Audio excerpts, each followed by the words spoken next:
अस्सलाम वालेकुम। उम्मीद करता हूँ बेटा आप सब खैरियत से होंगे। आज ऑनलाइन क्लासेस का हमारा थर्ड लेक्चर है।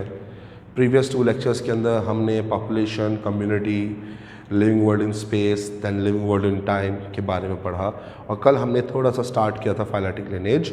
लेकिन आज हम प्रॉपरली अपने नेक्स्ट टॉपिक जो कि फाइलेटिक लिनेज है उसके बारे में बात स्टार्ट करेंगे।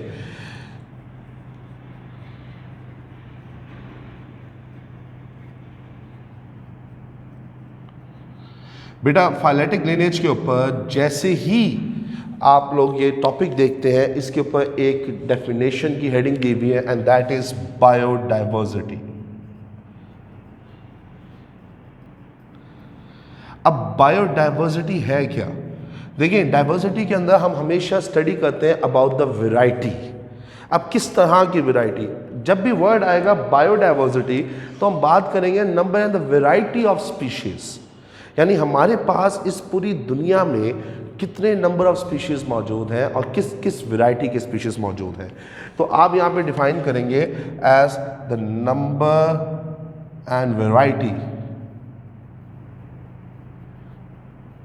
ऑफ स्पीशीज टुगेदर कर दें या इन अ सेम हैबिटेट, इसको आप नाम देते हैं as bio diversity.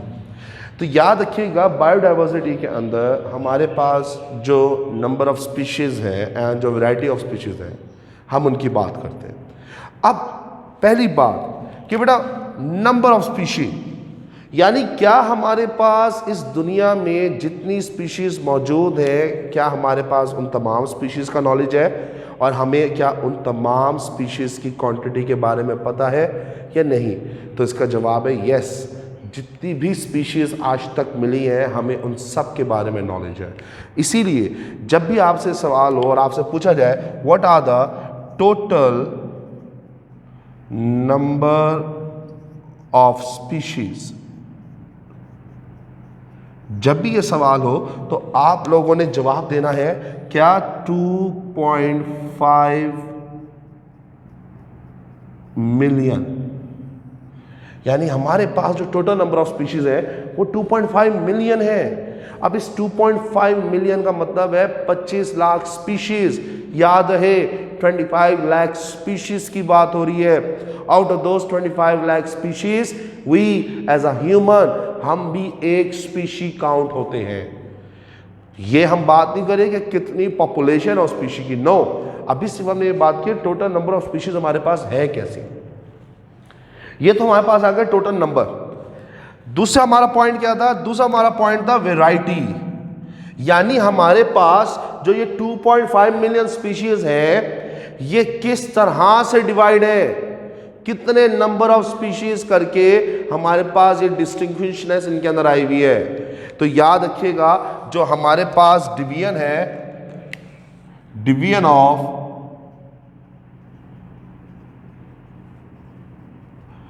2.5 million species वो हमारे पास 4 तरह से है। चार डिफरेंट परसेंटेज के अंदर हमारे पास ये डिवाइड हुए हैं। फर्स्ट परसेंटेज आपके पास आती है 53.1%, यानी आधे से भी ज्यादा स्पीशीज। ये 53.1% स्पीशीज हमें मिलती हैं किसकी? इंसेक्ट्स की। याद रखिए insects they do belongs to the phylum arthropoda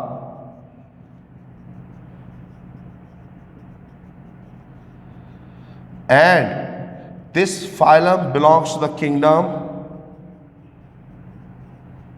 Animalia। इसका मतलब यह हुआ कि हमारे पास जो ये 53.1% स्पीशीज मौजूद है ये सिर्फ इंसेक्ट्स हैं, ये भी एनिमल किंगडम से बिलोंग करते हैं, लेकिन just we are discussing about the insects.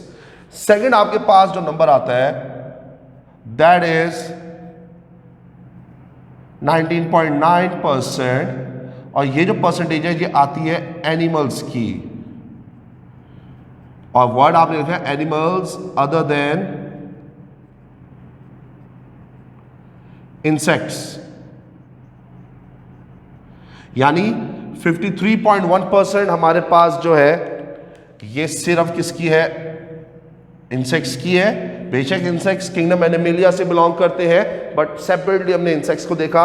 19.9% हमारे पास जो है ये किससे है, ये हमारे पास एनिमल किंगडम में से है। थर्ड आपके पास जो बुक आपकी मेंशन कर रही है दैट इज 17.6% हमारे पास क्या है,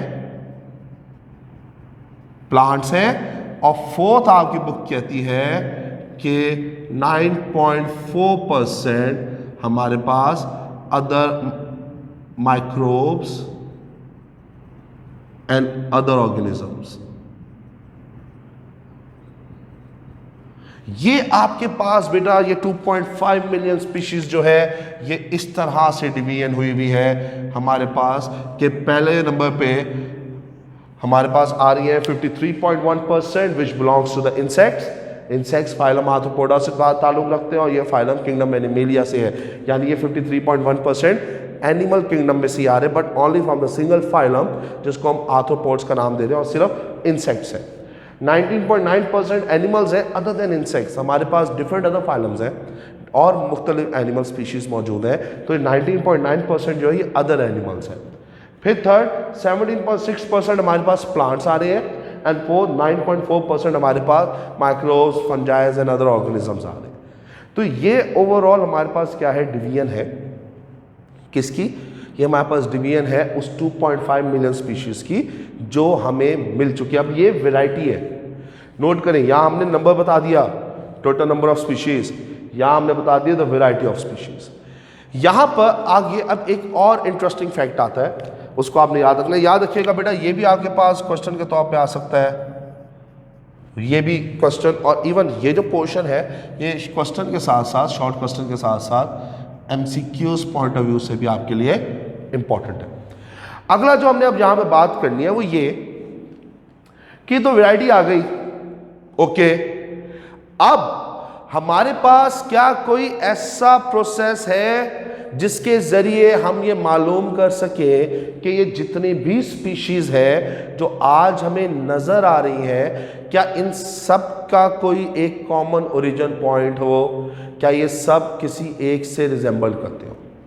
देखिए यहां पे इस वर्ड को नोट कीजिएगा, we are talking about phyletic lineage. Lineage का वर्ड जब भी आएगा इसका मतलब है इसमें हम रिलेशनशिप्स की बात करते हैं between the ancestors and descendants. और हमारे पास अगर हम जियोलॉजिकल टाइम चार्ट को एक ओवरव्यू देखें, उसको हम समझें और उससे हम एक कंक्लूजन निकालें, तो हमें ये कंक्लूजन मिलता है कि हमारे पास जो माइक्रोस्कोपिक ऑर्गेनिजम्स हैं, बैक्टीरियाज वगैरह, ये हमारे एक तरह से इनिशियल एंसेस्टर्स हैं, क्योंकि सबसे पहले लिविंग ऑर्गेनिज्म इस अर्थ पे कौन है, बैक्टीरियाज है। एंड इवन एविडेंस के अंदर हमें पता चलता है कि कुछ ऐसी प्रोटीन्स जो हमारी बॉडी के अंदर मौजूद है वो प्रोटीन्स बैक्टीरिया में भी है। तो ये रिजेम्बलेंस फैक्टर इस बात को बताता है। अब सवाल ये है कि क्या हम सब स्पीशीज़ का, जितनी भी ये स्पीशीज़ है, क्या उन सब का कोई कॉमन ओरिजिन है। तो इस पॉइंट के ऊपर जब बात आई about the common origin,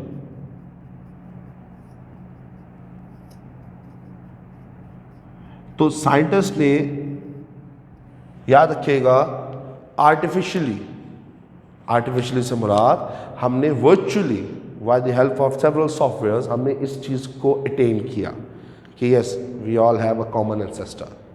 but जब बात आई प्रैक्टिकल वर्क के ऊपर, तो प्रैक्टिकल वर्क में हमें ये पता चला कि बेटा प्रैक्टिकली हम एंड तक जा ही नहीं सकते, हम अपने कॉमन ओरिजिन वाले पॉइंट तक पहुंच ही नहीं सकते। क्यों? ये सारा नॉलेज हमारे पास आ रहा है फॉसल से। अब याद रखिएगा, फॉसल हमेशा किसी सॉलिड चीज का बनता है, बोन्स का, वेन्स या वेनलेट्स का। जो प्लांट्स में वेन्स और वेनलेट्स हो गई, एनिमल्स में बोन्स हो गई, किसी सॉलिड चीज का बनता है फॉसल। अब हमारे यहाँ पर क्या हुआ कि हमारे यहाँ पर सेंटर में, बीच में, जब हम फॉसल रिकॉर्ड से पीछे जाने लगे और आहिस्ता आहिस्ता हम अपने पॉइंट तक पहुंचने वाले थे, तो हमारे पास सारा रिकॉर्ड एकदम से स्टॉप हो गया और फर्दर बैक हमें कोई रिकॉर्ड नजर ही नहीं आया। और उसकी वजह क्या पता चली? उसकी वजह पता चली कि कुछ ऐसे भी ऑर्गेनिजम्स थे जो सॉफ्ट बॉडी रखते थे। They were known to be the soft body organisms. Hydrostatic skeleton था जिनका, यानी जिनके अंदर कोई बोन नहीं है, फ्लूइड के जरिए वो स्केलेटल सिस्टम को मेंटेन किया हुआ है। उन सॉफ्ट बॉडी ऑर्गेनिजम्स की वजह से जब वो मरे, वो ज़मीन में मिले, तो वो प्रिजर्व होने की बजाय सॉइल का पार्ट बन गए, यानी डिज़ोल्व हो गए, डेसिकेट हो गए अंदर। उनके डिज़ोल्व और डेसिकेट होने की वजह से हमारे पास उनका कोई एविडेंस नहीं रहा। आपने यहाँ पे याद रखना है, no evidence was found about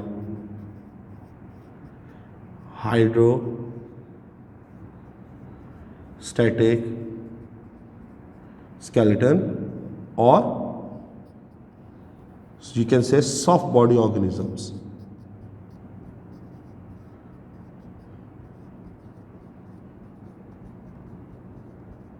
यानी ये जो हमारे पास पॉइंट था कि हमें कोई एविडेंस मिला ही नहीं, हमें पता ही नहीं चला कि वो ऑर्गेनिजम्स कहाँ गए, वो कैसे थे, उनके करेक्टर्स कैसे थे। तो इस वजह से जो हमारी ये चेन थी ये टूट गई। अब नोट करें, मैंने वर्ड यूज़ किया है चेन का। क्यों? जो फाइलेटिक लिनेज है इसको आपकी बुक डिफाइन करती है as a series of chain.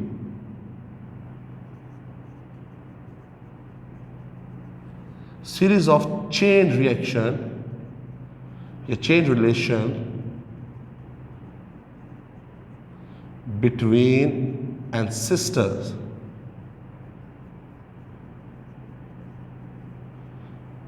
and descendants.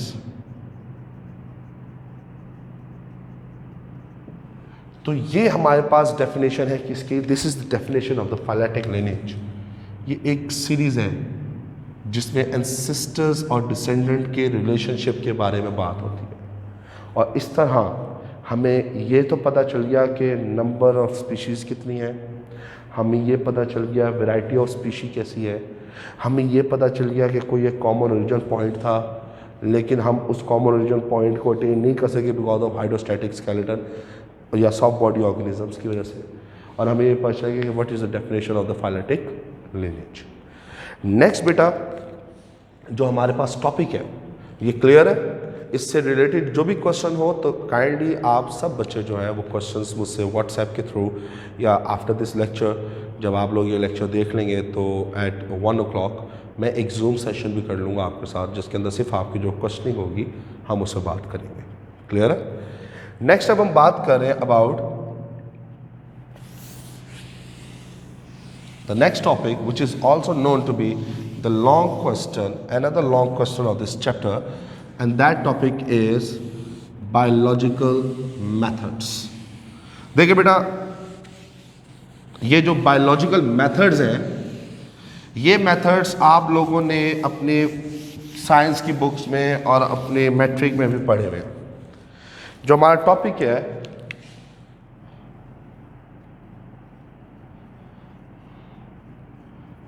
Biological methods,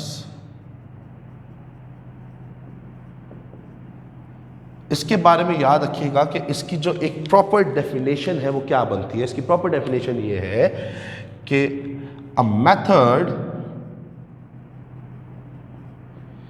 which is used to solve any of biological problem is known as biological method. देखिए बेटा, हम इसमें क्या बात कर रहे हैं? हम इसमें कह रहे हैं कि कोई भी ऐसा मेथड जिसके ज़रिए ये जो बायोलॉजिकल प्रॉब्लम्स हैं इन प्रॉब्लम्स को सॉल्व किया जाए, this type of method is known as biological method. देखिए सिंपल वर्ड्स में हम बात करें तो जो ये बायोलॉजिकल मेथड है एक्चुअल में ये हमारे पास एक रिसर्च ओरिएंटेड प्रोसेस है।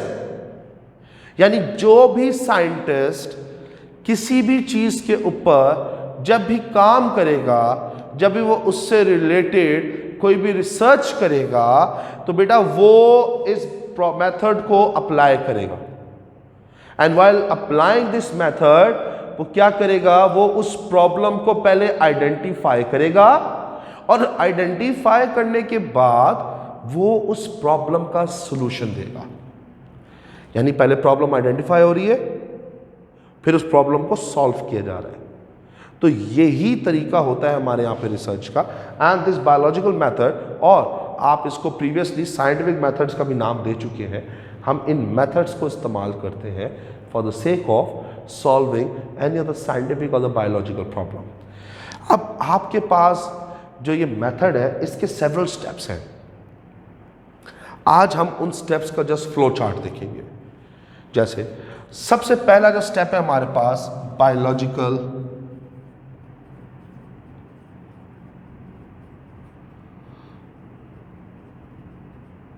Method steps. सबसे पहला स्टेप हमारे पास आता है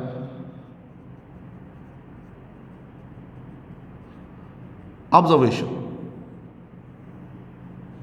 ये जो वर्ड है ऑब्जर्वेशन, अगर हम इसको उर्दू में देखें तो हम कहते हैं किसी चीज़ का मुशाहिदा करना, किसी चीज़ का गौर से जायज़ा लेना, यानी टू चेक और टू ऑब्जर्व समथिंग। तो ऑब्जर्वेशन हमेशा एक की रोल प्ले करता है किसी भी बायोलॉजिकल मेथड के अंदर। यानी जब भी आप किसी बायोलॉजिकल प्रॉब्लम को सॉल्व करना चाह रहे होंगे, आप इसको as a first, as a initial and a basic step इसको स्टार्ट करेंगे। जब भी ऑब्जर्वेशन होगी, आप लोगों ने याद रखना है, ऑब्जर्वेशन हमेशा हमारी 5 सेंसेस से होती है। किससे हो रही है? 5 सेंसेस से। अब हमारी सेंसेस कौन कौन सी है? Vision, smell, hearing, taste, touch. Vision, smell, hearing, taste and touch, ये वो 5 सेंसेस हैं जिसको अप्लाई करते हुए हम क्या करते हैं, हम ऑब्जर्वेशन करते हैं। देखिए फॉर एग्जांपल, आपके पास, आप अपनी मदर के साथ या अपने पेरेंट्स के साथ बाय शॉपिंग के लिए जाते हैं, वो डिफरेंट क्लॉथ शॉप पे जाते हैं, उन्होंने कपड़े निकलवाए, तो what your parents do is कि वो अपने हाथों से they try to observe that, उसको टच करते हैं। अब टच करके वो क्या बता रहे हैं, वो कह रहे हैं कि नहीं ये थोड़ा सा रफ है, इसके अंदर मिलावट ज़्यादा है, ये चुभेगा, इससे थोड़ा सॉफ्ट दिखाएं। एक्चुअली वो कर क्या रहे हैं, they are using their senses, वो अपनी सेंस को यूटिलाइज करते हुए ऑब्जर्वेशन कर रहे हैं। तो इसी के साथ आपने याद रखना है कि observation is the key step. Observation हमेशा 2 तरह से होती है। एक को हम कहते हैं क्वालिटेटिव एनालिसिस, सेकंड को हम कह रहे हैं क्वांटिटेटिव एनालिसिस। देखिए क्वालिटेटिव जो है, क्वालिटेटिव एनालिसिस के अंदर आप लोगों ने हमेशा याद रखना है कि हम किसी भी चीज़ को उसकी on the behalf of that particular quality हम ऑब्जर्व करते हैं, और क्वांटिटेटिव एनालिसिस में हम चीज़ों को on the behalf of their quantity, numberings हम ऑब्जर्व करते हैं। देखिए अगर यहाँ पर देखा जाए तो किसी चीज़ को क्वांटिटी वाइज ऑब्जर्व करना आसान है। जस्ट मैं आप लोगों से कहूँ कि आपके क्लासरूम में जितनी चेयर्स हैं, आप मुझे काउंट करके बताएं, आप वो चेयर्स काउंट कर लेंगे आराम से, और आप सबका आंसर एक्यूरेट और प्रिसाइज होगा। लेकिन वहीं पर मैं आप सबसे कहूँ कि बेटा जो चेयर्स रखी हुई है, इनकी जो क्वालिटी है, मुझे उस क्वालिटी के बारे में बताएं, तो हर बच्चे का आंसर एक दूसरे से मुख्तलिफ होगा। तो हमेशा याद रखिएगा, जो क्वांटिटेटिव एनालिसिस होता है ये एक प्रिसाइज वर्किंग होती है, इसमें एक्यूरेट आंसर्स मिलते हैं, जबकि जो क्वालिटेटिव एनालिसिस होता है इसमें एक्यूरेट नहीं होता, इसमें हमारे पास प्रिसीजन के चांसेस बहुत कम होते हैं, प्रिसाइज आंसर नहीं होता, वेरिएबल्स आ जाते हैं। जब ऑब्जर्वेशन हो जाती है तो ऑब्जर्वेशन के बाद जो सेकंड स्टेप बनता है दैट इज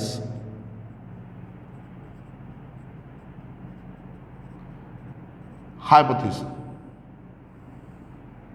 देखिए, हाइपोथेसिस के बारे में कहा जाता है कि it is actually a tentative explanation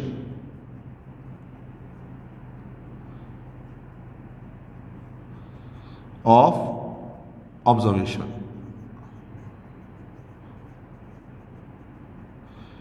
यानी टेंटेटिव से मुराद होता है कि it is not an actual explanation, ये एक ड्राइव्ड है, एक गेस्ट है, यानी एक अंदाजे के तहत ये एक एक्सप्लेनेशन दी गई है।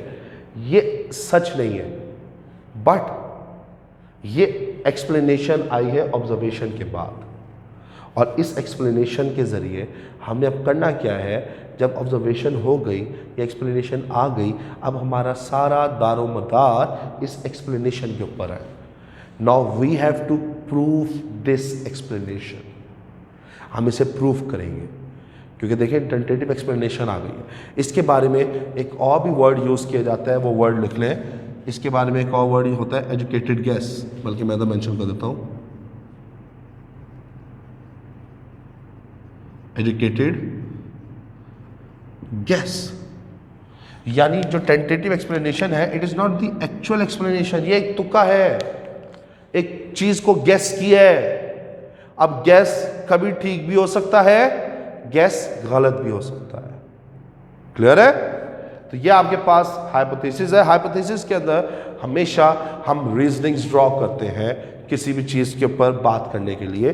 तो जो हमारे पास हाइपोथेसिस की रीजनिंग है वो दो तरह की, एक हम कहते हैं डिडक्टिव रीजनिंग, और दूसरी को हम कहते हैं इंडक्टिव रीजनिंग। अब याद रखिएगा डिडक्टिव और इंडक्टिव में फ़र्क क्या है। जब भी बात आएगी डिडक्टिव की, तो हम पहले जनरलाइज्ड रीजनिंग देंगे और फिर उस जनरलाइज्ड रीजनिंग से हम स्पेसिफाइड की तरफ आएंगे। जैसे अल्लाह ना करे, लेकिन एक एग्जांपल के तौर पर एक बच्चा फेल हो गया पेपर में। अब उसने ये बात अपने वालिद साहब को बतानी है कि मैं फेल हो गया हूं, तो क्या कहेगा? वो कहेगा अबू साइंस के पेपर में फलां भी फेल हो गया, फलां भी फेल हो गया, फलां भी फेल हो गया, फलां भी फेल हो गया, यानी XYZ फेल हो गए।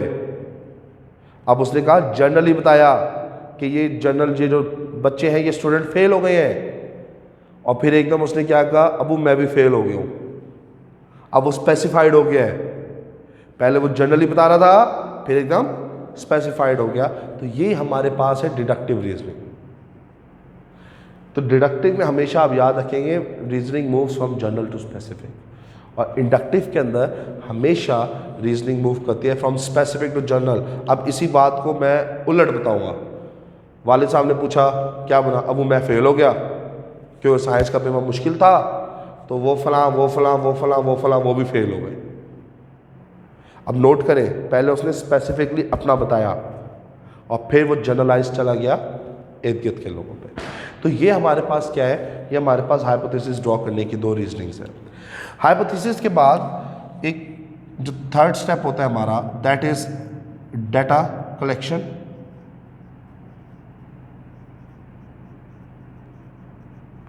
यानी जो हम बात प्रूफ करना चाह रहे हैं उस बात के लिए हम डाटा कलेक्ट करते हैं। डाटा जब आ जाता है तो फिर हमारे पास टेस्ट और एक्सपेरिमेंट की सिचुएशन आती है। अब एक्सपेरिमेंट्स में हम क्या करते हैं कि हम अपने हाइपोथेसिस को चेक करने के लिए, हाइपोथेसिस को चेक करने के लिए कि हाइपोथेसिस ठीक है या नहीं, हम एक्सपेरिमेंट्स रन करते हैं। अगर एक्सपेरिमेंट्स के रिजल्ट्स हमारे हाइपोथेसिस को सपोर्ट कर जाएं तो ये हाइपोथेसिस ठीक है, लेकिन अगर एक्सपेरिमेंट का रिजल्ट हमारे हाइपोथेसिस को सपोर्ट ना करे तो फिर ये हाइपोथेसिस क्या हो जाता है, ये गलत हो जाता है। अब अगर हमारा एक्सपेरिमेंट का रिजल्ट सपोर्ट नहीं कर रहा तो आपने याद रखना है कि आप फौरन टेस्ट से वापस आ जाएंगे ऑब्जर्वेशन पे, क्योंकि आपके टेस्ट के रिजल्ट हाइपोथेसिस के अकॉर्डिंग नहीं आए तो इसका मतलब है बेटा there is a mistake in your observation, आप ऑब्जर्वेशन में गलती करके आए। लेकिन जैसे ही आपके एक्सपेरिमेंट का रिजल्ट आपके हाइपोथेसिस को सपोर्ट करता है तो आप आगे मूव करेंगे टुवर्ड्स थ्योरी। याद रखिएगा थ्योरी हमारे पास एक ऐसा पोर्शन है जो बहुत प्रोडक्टिव है। थ्योरी से हमारे पास नए हाइपोथेसिस भी जनरेट हो सकते हैं। थ्योरी से हमारे पास जो है एक्चुअली इन चीज़ों को कंफर्म किया जाता है जो रिजल्ट्स हाइपोथेसिस को सपोर्ट कर रहे हैं एक्सपेरिमेंट के। आप लोगों ने एक वर्ड सुना होगा कंफर्मेटरी टेस्ट। जब भी बात आती है कंफर्मेटरी टेस्ट की तो जो हमने पहले से टेस्ट किए हुए होते हैं हम दोबारा से उन टेस्ट के रिजल्ट्स को कंफर्म करते हैं। तो जो कंफर्मेटरी टेस्ट होता है हमारे पास ये एक्चुअली उन रिजल्ट्स को टेस्ट करने के लिए है जो हमने पहले एक्सपेरिमेंट्स के ज़रिए हासिल किए। अगर तो थ्योरी के रिजल्ट्स एक्सपेरिमेंट के रिजल्ट्स को सपोर्ट करते हैं तो आपका एक्सपेरिमेंट, आपका हाइपोथेसिस बिल्कुल ठीक है। लेकिन अगर थ्योरी का रिजल्ट एक्सपेरिमेंट के रिजल्ट्स को सपोर्ट नहीं करता तो इसका मतलब है बेटा there is some mistake in your hypothesis. और आप क्या करेंगे, आप दोबारा हाइपोथेसिस की तरफ जाएंगे और दोबारा से अपनी टेंटेटिव एक्सप्लेनेशन को चेक करेंगे। फिर जब आपके पास थ्योरी प्रेजेंट हो जाती है तो उसके बाद वो थ्योरी कन्वर्ट हो जाती है इनटू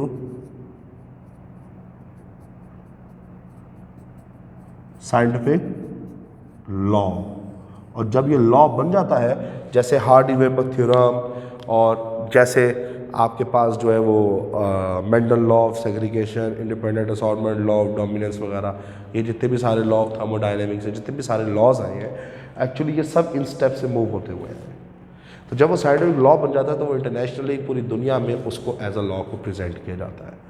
सो बेटा ये हमारे पास बायोलॉजिकल मेथड में से था। उम्मीद करता हूँ आप लोगों को समझ आया होगा। कोई भी क्वेश्चनिंग हो काइंडली व्हाट्सएप पे या जूम सेशन के ऊपर कीजिएगा। अल्लाह आपका हामी और नासिर हो।